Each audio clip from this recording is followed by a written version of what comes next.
Bestie! Another bestie! Ayan, nagluluwagan ang mga pants natin.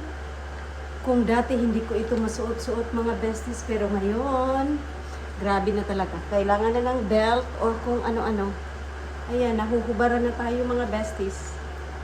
Yan, ayan na yung, nawala na yung bil-bil ko mga bestie.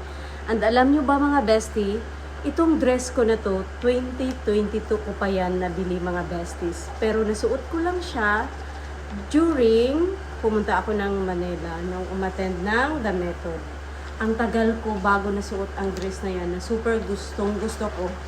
2022 pumunta ako ng BGC, dinala ko yan, hindi ko nasuot pero no February this year lang mga besties nasuot ko na. Ayan ang mga besties, kakainom ng bestie natin. My mind clarity, better mood, focus, mga bestie.